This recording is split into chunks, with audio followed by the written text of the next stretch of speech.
Sa nakaraang kwento natin ay nagkasalubong na ang landas ng ating bida at ng lalaking tinatawag niyang deliveryman. At sa pagpapatuloy ng kwento, bigla na lamang sumugod ang lalaking ito na parang Ninja Turtle at agad namang naghanda si Jin-hyuk habang sinasabi nito sa kanyang kalaban na pagsisisihan niya ang kanyang desisyon na pumunta dito. Ipinalabas naman ng kanyang kalaban ang kanyang sandata na kutsilyo at pagka-atake niya ay iniwasan naman ito ng ating bida at nag-counter siya ng pag-atake gamit ang kanyang siko ngunit nagawa rin itong mas alag ng kanyang kalaban gamit ang kanyang braso at dahil sa bilis gumalaw ng ating bida ay labis namang nagtataka ang lalaking naka-gas mask dahil ayon sa kanya na hindi ito ang karaniwang bilis ng isang average na C-rank hunter kaya naman napatanong siya sa kanyang isipan na hindi pala swerte lang ang pagsalag nito sa kanyang poison dart nung nakaraang gabi ngunit naisip niya naman na sa bandang huli ay isa pa ring C-rank hunter ito at may bigla naman siyang napansin na mayroong paparating sa kanya kaya naman iniligay niya ito at ang paparating pala sa kanya ay ang legendary na sibat ng ating bida at dahil nagawa niya itong maiwasan ay tumama naman ito sa pader ng gusali habang ang ating bida naman ay nakangiti pa pagtapos niyang may hagis ang kanyang legendary na sibat.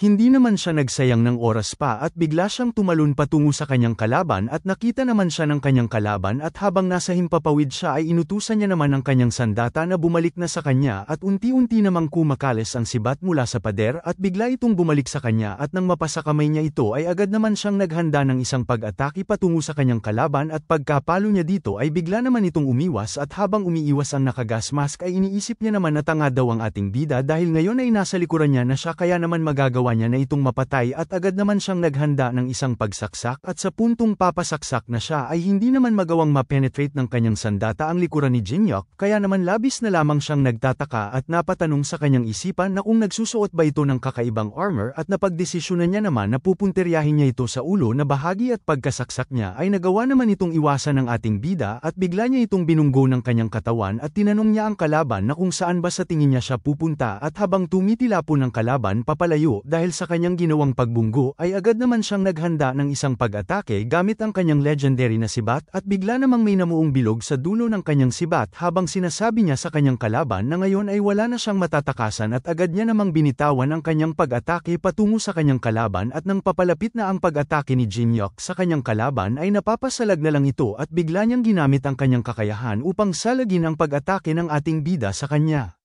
Dahil sa lakas ng pag-atake ni Jin-hyuk sa kanya ay napapaatras na lang siya ngunit nagawa niya namang mas alag ito gamit ang kanyang kakayahan at nang matapos iyon ay napuno naman ng usok ang paligid at napasabi na lang siya na parang muntik niya nang hindi mas alag ang pag-ataking iyon ngunit nagtatakang tanong niya naman sa kanyang isipan na kung nasaan na ba napunta ang kanyang kalaban at nang walang ano-ano bigla na lamang siyang nagulat dahil biglang lumitaw sa usok ang ating bida at bigla siya nitong sinaksak sa dibdib gamit ang kanyang legendary na sibat at dahil sa lakas ng ating bida ay nagawa naman itong ipinetrate ang katawan ng naka-gas mask at bahagyang bumaon naman siya sa pader at napasabi naman ng kalaban na wala itong kabuluhan dahil hindi siya makapaniwala na napakalakas daw ng ating bida kahit na C-rank hunter lang ito at sinabi naman ni Jin-hyuk sa kanya na hindi rin naman pala siya mahina kagaya ng kanyang inaakala. Sinabi niya pa na hindi ito maaari dahil ipapangako niya na sa susunod ay papatayin niya ito at tugon naman ang ating bida sa kanya na wala nang susunod dahil ang lugar na ito ay ang magsisilbing libingan niya at bigla niya namang binalutan ng kidlat ang kanyang legendary na sibat at mas pinalakas niya pa ang kidlat sa kanyang sibat kaya naman napinsala ng husto ang kanyang kalaban.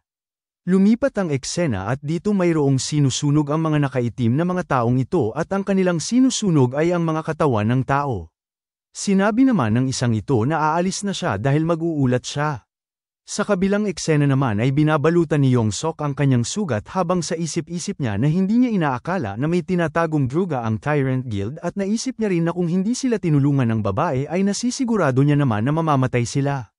Ayon pa sa kanya na ang mga palaso daw ng babae ay parang ang kapangyarihan nito ay may ihalin tulad na sa S-rank at napatanong naman siya sa kanyang isipan na kung mayroon bang babaeng hunter na ganoon kalakas. Bigla namang may dumating na isang nag-uulat at sinabi nito na ang mga sugatan nilang kasamahan ay idinala na sa hospital at ang lahat ng mga ebidensya ay nagawa na nilang ligpitin. Tumayo naman si Yong-sok at sinabi niya na ayos ang ginawa nila at dahil nagawa nilang kalabanin ang Tyrant Guild ay iminungkahi niya naman sa kanyang kasama na pumasok na sila sa loob at tapusin nila ang welcome party na kung ano dapat. Bigla naman silang nagulat dahil mayroong nagsalita na teka muna at pagkakita nila ay kinumpirma naman ni Yong-sok sa bagong dating na kung siya ba ang taong nag-traitor sa Tyrant Guild.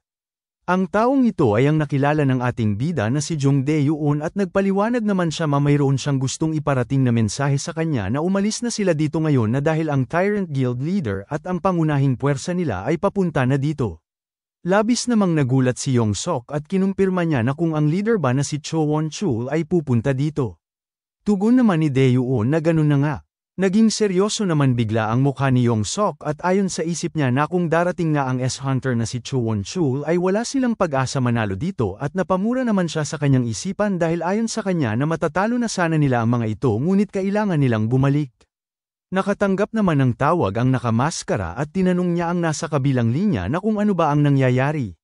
Sagot naman ng nasa kabilang linya na nakikita na nila ang miyembro ng Tyrant Guild na papalapit sa kanila at mukhang 4 o 5 sila at natitiyak niya naman na mga vanguard ang mga ito.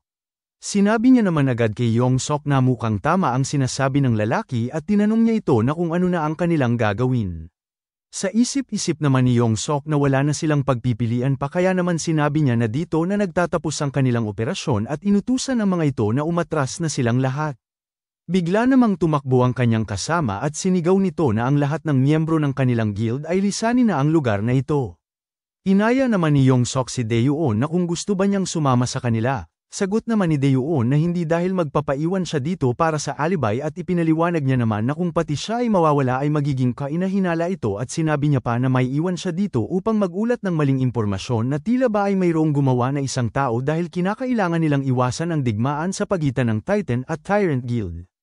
Pagkarinig ni Yong Sok ay napapaisip naman siya at sinabi niya na yan ang kanilang gagawin at inutusan niya si Dae-yoon na ebentang nila ang lahat ng ito sa hunter na si Kang Jin-hyuk at nakangiti niya namang sinabi kay Dae-yoon na ito lamang ang natural na eksplanasyon at tinanong niya ito na kung tama ba siya. Kita naman sa mukha ni Dae-yoon ang pag-aalala niya kay Jin-hyuk. Maya-maya pa makalipas ang ilang sandali ay tumatakas na sina Yong Sok at tinatanong siya ng kanyang kasama na kung pinagkakatiwalaan niya ba ang Tridor na yun dahil ang Tyrant Guild daw ay hindi madaling maloko. Sagot niya naman na hindi na ito mahalaga dahil kailangan lamang nilang maglaan ng sapat na oras upang maghanda at maglulunsad sila ng digmaan laban sa mga ito. At kung lalabas nga ang totoo ay kailangan lamang nilang magbigay katarungan at gagamitin nila ang pagkakataong ito upang ubusin ang mga ito. Bumalik naman ang eksena sa gusali at dito nakatayo lamang si Dae-yoon at bigla naman siyang lumingon dahil mayroong tumawag sa kanya at kinumpirma niya na kung siya ba ang taong binanggit ni Kang Jin-hyuk. Ang taong nagtanong sa kanya ay si Lucia at inaya niya na itong pumasok na sila sa loob dahil naghihintay na sa kanila sa loob si Jin-hyuk. Sa kabilang eksena naman ay mayroong nakuhang maliit na libro ang ating bida at habang pinagmamasdan niya ito ay napapasabi na lang siya na umaayon ang lahat sa kanyang pinaplano. Bigla namang dumating sina Lucia at tinanong siya ni Lucia na kung nagawa niya ba ang kanyang dapat gawin. Habang papatayo siya ay ipinaliwanag niya naman na nagawa niya ring matalo ang sumusunod kanina sa kanila at kilala naman agad ni Lucia kung sino ang tinutukoy ng ating bida. Bigla naman siyang tinanong ni Dae-yoon na kung ano na ba ang kasalukuyan nilang sitwasyon. Sagot niya naman na nagawa niyang mapatay si Alron at iminungkahi niya naman na tulungan niya siyang ligpitin ang isang ito. Nagtatakang tanong naman sa kanya ni Dae-yoon na kung ano ba ang pinaplano niyang gawin. Tinanong naman siya nito na kung kaya niya bang palabasin na ang lalaking ito ay namatay sa kalagitnaan ng paglalaban laban kay Alron. Sagot ni Dae-yoon na kung iyan nga ang kanyang plano ay naiisip niya naman na magagawa niya ito. Kinumpirma naman ni Lucia sa kanya na kung sinusubukan niya bang ibentang sa lalaking ito ang nangyari lahat dito. Sagot niya naman habang pinapakita ang maliit na libro na tama ang kanyang sinabi dahil isisisi niya sa lalaking ito ang lahat-lahat dahil ang kanyang rason ay malalaman niya pagkatapos niyang makita ito at sabay abot niya ng maliit na libro kay Lucia at nagtatakang tanong naman sa kanya ni Lucia na kung ano ba ito at iminungkahi naman ng ating bida na basahin niya kung ano ang nakapaloob sa maliit na librong iyan habang si Dae-yoon naman ay tiningnan rin ang maliit na libro. Pagkakita ni Dae-yoon ang nakapaloob sa libro ay napasigaw naman siya na ito ang kamakailan lang ng mga biktima ng pagpatay at hindi naman siya makapaniwala dahil ito pala ang salarin sa bawat nagaganap na pagpatay. Habang pinagmamasdan ng ating bida ang bangkay ng lalaking ito ay ipinaliwanag niya naman na ang lalaking ito ay ang tinatawag na Great Guild Killer na siyang rason naman ng pagkakaroon ng panik sa publiko dahil ang taong ito ay palaging pinupunteriya ang mga malalaking guild at kung gagawin nilang salarin ang lalaking ito ay wala miski ni isang magdududa at kinumpirma niya naman kay Dae-yoon na kung ano ba sa tingin niya at kung magagawa niya bang palabasin na ang lalaking ito ay ang salarin sa naganap sa lugar na ito. Sagot naman ni Daewon na kaya niya dahil maganda itong ideya. Sinabi naman ni Lucia sa ating bida na hindi niya alam kung ano ang kanyang ibig na sabihin, subalit tinanong niya naman ito na kung sinasabi niya bang wala ng epekto ito sa kanila. Sagot naman ng ating bida na oo naman dahil ang kanilang kailangan na lamang na gawin ngayon ay ang umalis na sa lugar na ito. Sinabi naman ni Daewon sa kanila na siya na ang bahala dito kaya naman pwede na silang umalis dahil darating na rin dito ang pangunahing puwersa ng Tyrant Guild. Nagtatakang tanong naman sa kanya ng ating bida na kung hindi ba yun kasinungalingan lang. Sagot naman ni Daewon na ang kalahati doon ay totoo at ang pangunahing puwersa ng Tyrant Guild ay papunta na dito. Ang nakita kanina ng advance party ng Titan Guild ay ang ilusyon na ginawa niya kanina at hindi niya naman inaasahan na mahuhulog ang mga ito sa kanyang ginawang ilusyon. Sinabi naman ng ating bida sa kanya na siya na ang bahala dito at tugon naman ni Daewon sa kanya na huwag na siyang mag-alala dahil isa rin naman siyang guild member kaya naman paniniwalaan nila siya at dagdag niya pa na nagpapasalamat siya sa kanya dahil sa pagsagip niya sa kanya at sa iba. Hinawakan naman siya ni Jin Hyuk sa balikat sabay sabi niya na hindi niya na kailangan pang magpasalamat at pinayuhan niya naman ito na mag-ingat siya at tawagan niya siya kapag natapos na ang lahat. Habang papaalis sila ay naisip naman ng ating bida na ang Tyrant Guild daw ay makakaranas ng malaking pinsala at kung malalaman pa ito ng ibang mga guild ay hindi lamang sila tutunganga. Sinabi niya pa na inaasahan niya na ito at titignan nila kung paano gumuho ang Tyrant Guild. Lumipat naman ang eksena sa ibang bansa at dito ipinapaliwanag ni Hina kay Sang-ho ang nangyayari sa loob ng Tyrant Guild at napasabi na lang ang guildmaster na si Sang-ho na hindi niya inaasahan na ganito pala kalaking gulo ang kalalabasan at hindi na ito ang problema ng kanilang guild.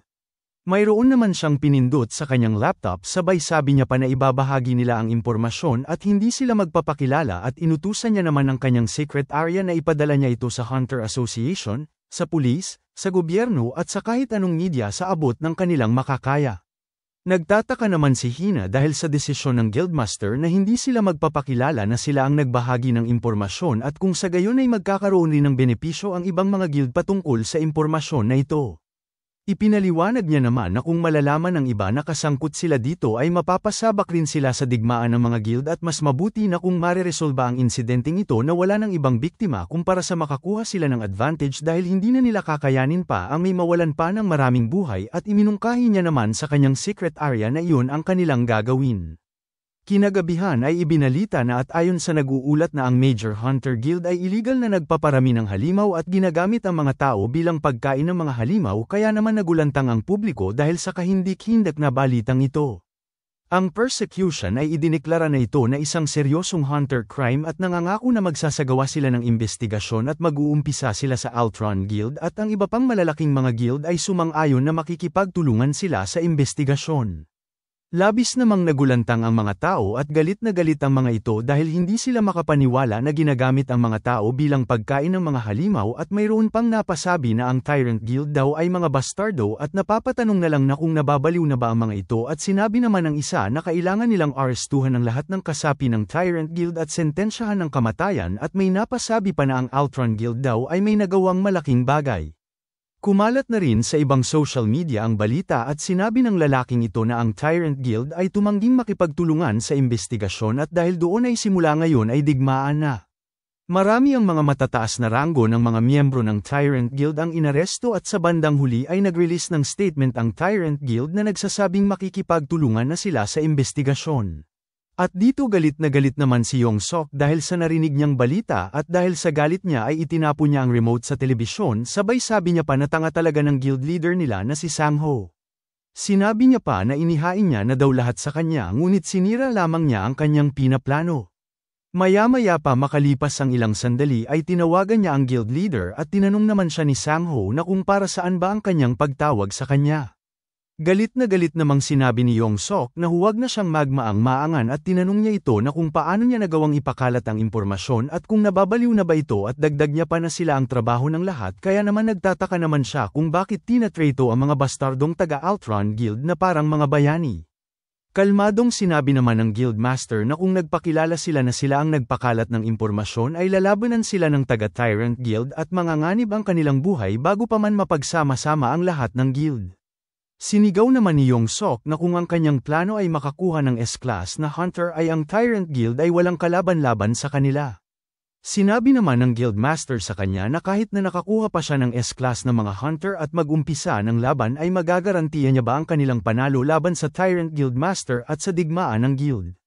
Tinanong niya naman si Yong Sok na kung paano ang pinsala na magagawa ng digmaan sa syudad at sa mga sibilyan at kung makakaya niya bang masolusyonan ito kung magkataon na magkaroon ng digmaan. Sinabi naman ni Yong Sok na kung magagawa nilang ma-absorb ang kapangyarihan ng Tyrant Guild ay mga minor na problema lamang yan. Tinanong naman siya ng Guildmaster na kung naririnig niya ba ang kanyang sarili dahil ang mga tao ay posibleng masaktan o mamatay at tinanong niya naman ito na kung tinatawag niya ba itong minor na problema lamang. Galit naman ang Guildmaster at sinigawan niya si Yong Sok at tinanong niya ito na kung ano pa ba ang punto ng Hunter Guild kung hindi nila magagawang protektahan ang mga sibilyan. Sagot naman ni Yong Sok na iniisip lamang niya ang kapakanan ng kanilang guild. Sinabi naman ng Guildmaster sa kanya na huwag niya nang balutan ng pagiging tapat sa guild ang kanyang pagiging makasarili at sinabi nito sa kanya na kinakailangan niyang tawagan siya dahil mayroon siyang sasabihin ngunit sinasabi lamang nito sa kanya ang mga walang kabuluhang bagay at sinabi niya pa na ibaba niya na ang tawag at nang marinig yun ni Yong Sok ay sinabi niya naman na teka muna ngunit hindi naman nakinig ang Guildmaster sa kanya at kaagad nitong pinatay ang tawag. Labis naman ang gigil ni Yong Sok at bigla niya namang sinuntok ang monitor sabay tanong niya pa na kung bakit ba ganito na lang palagi makaasta ang kanilang Guildmaster. Sinabi niya na hanggat ang tanga na Guildmaster ang umuupo sa pwesto ay ang kanilang Titan na guild ay hindi lalakas at sa puntong ito ay babagsak na ang kanilang guild. Bigla niya namang ipinalabas ang kanyang cellphone at mayroon siyang hinahanap at nang mahanap niya na ay kaagad niya naman itong tinawagan at nagsalita naman ang nasa kabilang linya at tinanong niya si Yong Sok na kung aalukin niya na naman ba siya na sumali sa kanilang guild at sinabi niya pa na sinabihan niya na ito na hindi siya interesado sa ibang posisyon maliban na lang kung ang posisyon ay pagiging isang guild master.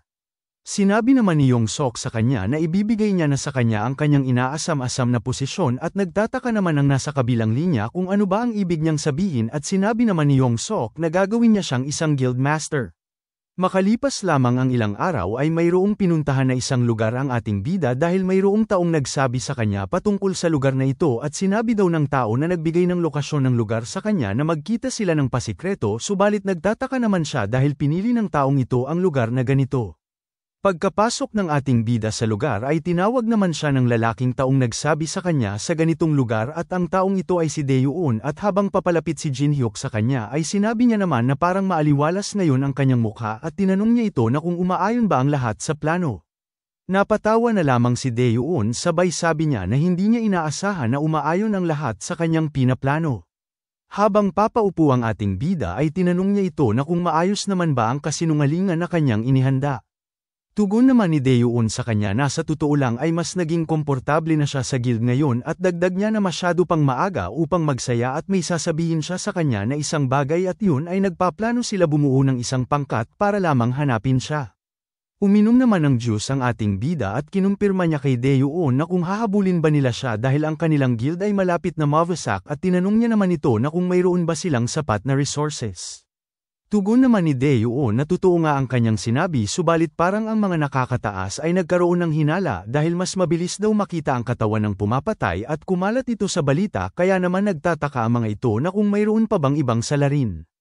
Tinanong naman ng ating bida na subalit ay wala namang ebidensya. Tugon naman ni Dae-yoon na oo kaya naman nagpapasalamat siya at iminungkahi niya naman na huwag na siyang mag-alala patungkol sa pagkalat ng kanyang pagkakakilanlan subalit wala namang masama kung mag-iingat. Naintindihan naman ni Jin-hyuk ang ibig iparating ni Dae-yoon sa kanya at kinumpirme niya na kung sinasabi niya bang mag-lay-low muna siya ngayon.